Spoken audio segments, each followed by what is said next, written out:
Hi students. അപ്പൊ നമുക്ക് solutions ചാപ്റ്ററിലെ അടുത്ത ന്യൂമറിക്കൽസ് നോക്കിയാലോ? കഴിഞ്ഞ ക്ലാസ്സിൽ നമ്മൾ vapour pressure of the solution ആണ് കണ്ടുപിടിച്ചിട്ടുണ്ടായിരുന്നത്. ഈ ക്ലാസ്സിലോ നമ്മൾ മോളാർ മാസ് ആണ് കണ്ടുപിടിക്കാൻ പോകുന്നത്. എടാ ക്വസ്റ്റ്യൻ നോക്കാം. ഇവിടെ നമുക്കൊരു പ്യൂർ ബെൻസിൻ കൊടുത്തിട്ടുണ്ട്. അതിന്റെ വേപ്പർ പ്രഷർ ആണെന്നുണ്ടെങ്കിൽ 614 മില്ലിമീറ്റർ ആണ് വന്നേക്കുന്നത്. അതിലേക്ക് എന്താണ് നമ്മളൊരു നോൺ വോളറ്റൈൽ ആയിട്ടുള്ള ഒരു സോളിഡ് ആഡ് ചെയ്യുന്നുണ്ട്. ഈ നോൺ വോളറ്റൈൽ എന്ന് പറയുമ്പോൾ എന്താണ്? വേപ്പർ ആയി പോകാത്ത സബ്സ്റ്റൻസിനെയാണ് നമ്മൾ നോൺ വോളറ്റൈൽ എന്ന് പറയുന്നത്. അതിന്റെ മാസ് കൊടുത്തിട്ടുണ്ട് 2.175 ഗ്രാംസ് എന്നുള്ളത്. മാസ് ഓഫ് ദി ബെൻസീനിലേക്കാണ് മീൻസ് എന്താണ് 39 ഗ്രാംസ് കൊടുത്തിട്ടുണ്ട്. എന്താണ് ഈ ബെൻസീനിലേക്ക് ആ 2.175 ഗ്രാംസ് ആഡ് ചെയ്യുന്നുണ്ട്. അപ്പോഴെന്താണ് അവിടെ ആ ഒരു സൊല്യൂഷൻ ആക്കി കഴിയുമ്പോൾ അവരുടെ വേപ്പർ പ്രഷർ എന്ന് പറയുന്നത് എന്താണ് 600 മില്ലിമീറ്റർ ആണ് ഇപ്പൊ കൊടുത്തേക്കുന്നത്. സോ അങ്ങനെ ഇരിക്കെ അതിന്റെ molar mass of the solute ആണ് നമ്മൾ കണ്ടുപിടിക്കേണ്ടത്. നോക്കിക്കേടാ, നമ്മൾ അറിയാം മോൾസ് എന്താണ് ബെൻസീന്റെ നമ്പർ ഓഫ് മോൾസ് കണ്ടുപിടിക്കാനായിട്ട് mass of the benzene divided by molar mass ആണ്. ബെൻസീന്റെ ഇക്വേഷൻ C6H6 ആണ്. അതെന്താണ് നമ്മൾ കാൽക്കുലേറ്റ് ചെയ്യുമ്പോൾ 78 കിട്ടും. ഓക്കെ, ഓൾറെഡി ഗിവൺ ആണ്, നമുക്ക് അല്ലെങ്കിൽ കണ്ടുപിടിക്കാനും പറ്റും. മാസ് തന്നിട്ടുണ്ട് 39 ഗ്രാംസ് എന്നുള്ളത്. നമ്മൾ അവിടെ സബ്സ്റ്റിറ്റ്യൂട്ട് ചെയ്ത് വാല്യൂസ് കിട്ടുമ്പോൾ 0.5 മോൾസ് എന്ന് കിട്ടുന്നുണ്ട്.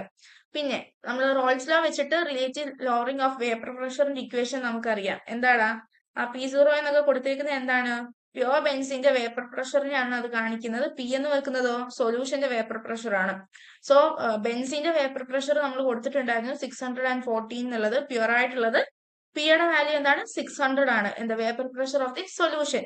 നമ്മൾ വാല്യൂസ് സബ്സ്റ്റിറ്റ്യൂട്ട് ചെയ്യുന്നു. N1ന്റെ വാല്യൂ നമുക്കറിയാം മോൾസ് ഓഫ് ബെൻസീൻ ആണ്, 0.5 ആണ്. വാല്യൂസ് സബ്സ്റ്റിറ്റ്യൂട്ട് ചെയ്യുന്നുണ്ട്. ഇവിടുത്തെ കേസ് നോക്കിക്കേടാ, ഈ കേസ് വരുമ്പോഴത്തേക്ക് ഇത് മൊത്തത്തിൽ സബ്സ്റ്റിറ്റ്യൂട്ട് ചെയ്ത് വാല്യൂ സോൾവ് ചെയ്യുമ്പോൾ 0.0625 എന്ന് കിട്ടുന്നു. ഈ വാല്യൂ മുകളിലേക്ക് കൊടുക്കുമ്പോഴത്തേക്ക് എന്താണ് 0.5 പ്ലസ് N2 ഇൻറ്റു 0.0625 കിട്ടുന്നു. N2 ഇവിടെ തന്നെ കിടപ്പുണ്ട്. നമ്മൾ N2ന്റെ വാല്യൂ ആണല്ലോ കണ്ടുപിടിക്കേണ്ടത്.